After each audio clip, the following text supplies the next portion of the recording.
നമസ്കാരം. നമുക്കൊരുമിച്ച് 1953 പോയി നോക്കിയാലോ? ഇന്ന് നമ്മൾ നോക്കുന്നത് ഒരു മതഗ്രന്ഥമൊന്നുമല്ല, മറിച്ച് ഒരു രാഷ്ട്രം അതിന്റെ ഭാവി എന്തായിരിക്കണമെന്ന് തിരഞ്ഞുകൊണ്ടിരുന്ന ഒരു സമയത്ത് പിറവിയെടുത്ത ഒരു ബ്ലൂപ്രിന്റാണ്.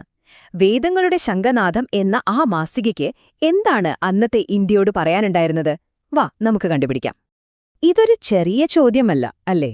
ഒരു രാജ്യത്തിന്റെ ആത്മാവിനെ എങ്ങനെയാണ് പുനർനിർമ്മിക്കുക? പക്ഷേ 1953 ഇന്ത്യ എന്ന പുതിയ രാഷ്ട്രം സ്വയം ചോദിച്ചുകൊണ്ടിരുന്ന ഏറ്റവും പ്രധാനപ്പെട്ട ചോദ്യങ്ങളിലൊന്നായിരുന്നു ഇത്. ഈ ഒരു ചോദ്യത്തിനുള്ള ഉത്തരം തേടിയാണ് നമ്മളിന്ന് യാത്ര തുടങ്ങുന്നത്. അപ്പോ ഒന്നാമതായി നമുക്ക് ആ കാലഘട്ടത്തിന്റെ ഹൃദയത്തിലേക്ക് തന്നെ പോകാം. എന്തുകൊണ്ടാണ് 1953 ആ ഒരു വിളി ഒരു പുതിയ തുടക്കത്തിന്റെ ശംഖനാദമായി മാറിയത്? ആ ഒരു ചരിത്ര പശ്ചാത്തലം നമ്മൾ ആദ്യം മനസ്സിലാക്കണം. ഒന്ന് ഓർത്തു നോക്കൂ, നൂറ്റാണ്ടുകളുടെ കോളനി ഭരണത്തിൽ നിന്ന് നമ്മൾ സ്വാതന്ത്ര്യം നേടിയിട്ട് വെറും 6 വർഷം. രാജ്യം സ്വന്തം കാലിൽ നിൽക്കാൻ ശ്രമിക്കുകയാണ്. മുന്നോട്ടുള്ള വഴി ഏതാണ്? നമ്മുടെ യഥാർത്ഥ വ്യക്തിത്വം എന്തായിരിക്കണം എന്നൊക്കെയുള്ള വലിയ ചർച്ചകൾ എല്ലായിടത്തും നടക്കുന്നു. ആ ഒരു കാലത്തെ പ്രതീക്ഷയും അതേസമയം തന്നെയുള്ള ഒരുതരം അനിശ്ചിതത്വവും നമുക്ക് സങ്കൽപ്പിക്കാൻ കഴിയുന്നതിലും അപ്പുറമായിരുന്നു. അപ്പോ ഇങ്ങനെയൊരു സാഹചര്യത്തിലാണ് വേദങ്ങളുടെ ശംഖനാദം മുഴങ്ങുന്നത്. ആ പേര് തന്നെ എത്ര ശക്തമാണെന്ന് നോക്കൂ. ഒരു ഉണർത്തുവിളി, ഒരു പുതിയ തുടക്കത്തിന്റെ പ്രഖ്യാപനം. അതുകൊണ്ടുതന്നെ അതൊരു സാധാരണ മാസികയായിരുന്നില്ല, മറിച്ച് നമ്മുടെ പുരാതനമായ അറിവുകളുടെ അടിത്തറയിൽ നിന്നുകൊണ്ട് ഒരു പുതിയ ആധുനിക ഇന്ത്യയെ എങ്ങനെ കെട്ടിപ്പടുക്കാം എന്നുള്ള ഒരു ധീരമായ ആഹ്വാനമായിരുന്നു അത്.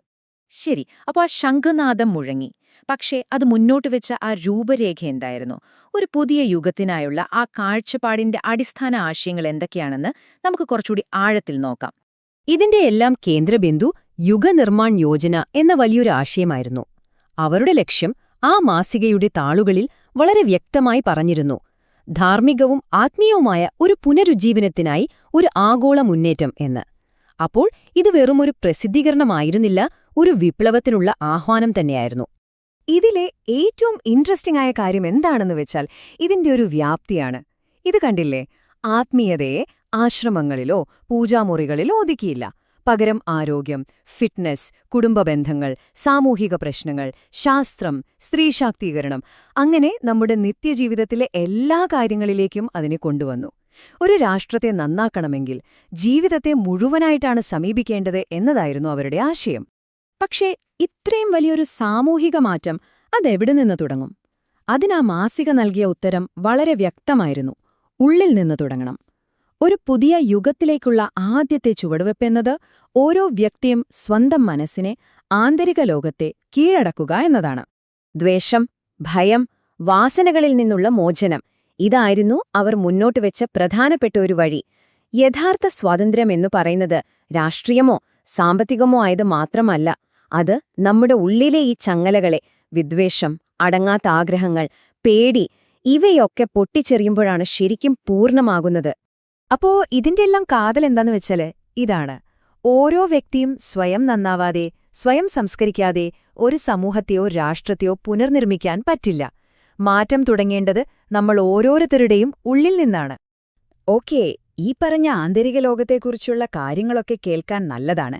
പക്ഷേ നമ്മുടെയൊക്കെ സാധാരണ ജീവിതത്തിൽ, ദിവസേനയുള്ള കാര്യങ്ങളിൽ ഇതൊക്കെ എങ്ങനെ പ്രാവർത്തികമാക്കും? മാസിക അതിനും കൃത്യമായ മറുപടി നൽകുന്നുണ്ട്. കേൾക്കുമ്പോൾ ഒരു ഞെട്ടലുണ്ടല്ലേ? ഇതായിരുന്നു ആ മാസികയിലെ ഒരു ലേഖനത്തിന്റെ തലക്കെട്ട്: സ്വാർത്ഥിയാകുന്നത് അത്ര മോശം കാര്യമല്ല എന്ന്.